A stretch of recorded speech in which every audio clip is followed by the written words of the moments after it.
L-aħwa George u Alfred De Giorgio sostnew mill-ġdid li għandhom informazzjoni diretta, ċara u kredibbli li timplika lill-Ministru Carmelo Abela mal-attentat ta' serqa u l-isparatura fuq il-Bank HSBC lura fl-2010. Fi protest ġudizzjarju preżentat mill-avukat tagħhom William Kuxkieri, l-aħwa qed isostnu lill-Prim Ministru Robert Abela bid-dikjarazzjonijiet li għamel fl-aħħar jiem ippreġġudika d-dritt tagħhom li jkunu preżunti innoċenti sakemm jintemm proċess fil-qrati. Il-Prim Ministru kemm il-darba rrefera l-aħwa De Giorgio bħala kriminali fit-tentattiv tiegħu li jkompli jiddefendi lill-Ministru Carmelo Abela mill-allegazzjonijiet goffi li hemm dwaru.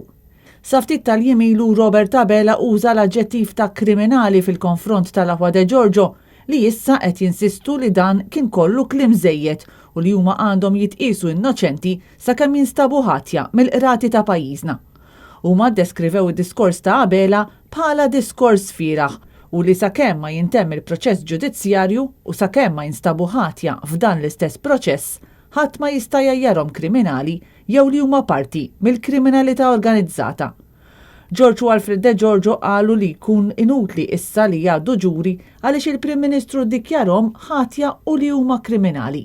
Huma spjegaw li talba tagħhom għal maħfra preżidenzjali mixejn għajr parti mid-dritt tagħhom u ma tagħmilhomx konfoffa ma' xi partit politiku għax kieku bl-istess raġunar bloti tal-maħfra lil Melvin Teuma u lil Vince Muscat, allura l-Partit Laburista qed jikkonfoffa magħhom.